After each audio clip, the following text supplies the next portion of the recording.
الحمدللہ والصلاة والسلام علی رسول اللہ۔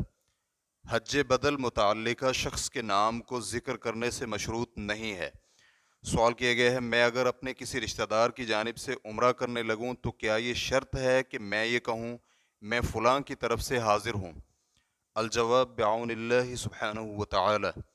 اول، انسان کسی دوسرے کی طرف سے حج یا عمرہ کر سکتا ہے بشرطے کہ اس نے اپنی طرف سے حج یا عمرہ کیا ہوا ہو، جیسے کہ ابن عباس رضی اللہ عنہما کی حدیث ہے کہ رسول اللہ صلی اللہ علیہ وآلہ وسلم نے ایک شخص کو تلبیہ میں کہتے ہوئے سنا، یا اللہ میں شبرمہ کی طرف سے حاضر ہوں، تو رسول اللہ صلی اللہ علیہ وآلہ وسلم نے فرمایا، یہ شبرمہ کون ہے؟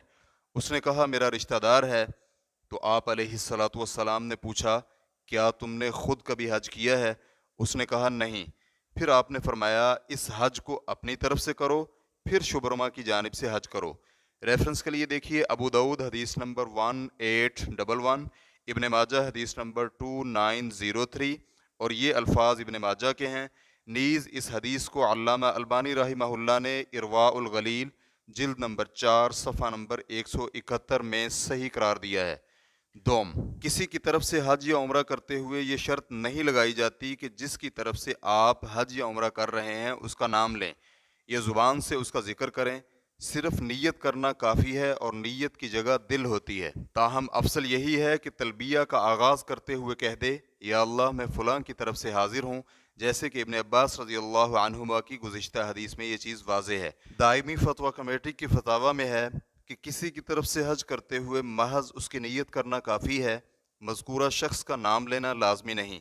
اسی طرح اس کا نام یا پھر اس کا نام مع ولدیت یا نام مع والدہ، اس قسم کا کوئی تذکرہ لازمی نہیں ہے۔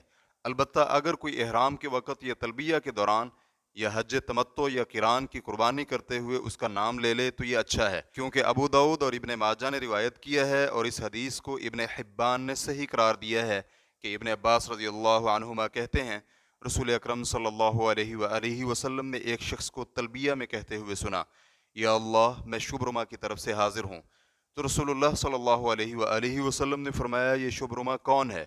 اس نے کہا میرا رشتہ دار ہے۔ تو آپ علیہ الصلاۃ والسلام نے پوچھا، کیا تم نے خود کبھی حج کیا ہے؟ اس نے کہا نہیں۔ پھر آپ نے فرمایا، اس حج کو اپنی طرف سے کرو، پھر شبرمہ کی جانب سے حج کرو۔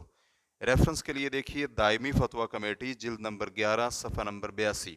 شیخ ابن باز رحمہ اللہ سے پوچھا گیا، ایک شخص نے ایک عورت کی طرف سے حج کیا، لیکن جب وہ میقات سے احرام باندھ رہا تھا تو وہ اس کا نام بھول گیا، اب وہ کیا کرے؟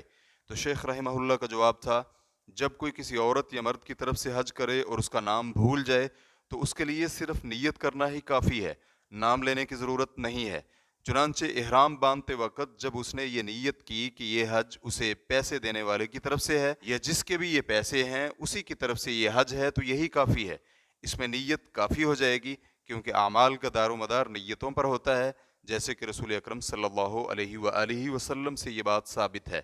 ریفرنس کے لیے دیکھیے مجموع فتاوی ابن باز جلد نمبر 17 صفحہ نمبر 79۔ واللہ تعالی اعلم۔ اسلام QA ریکارڈنگز مؤسسۃ الشیخ محمد صالح المنجد، المملکۃ العربیۃ السعودیہ، فتویٰ نمبر 103849۔ والسلام علیکم ورحمۃ اللہ وبرکاتہ۔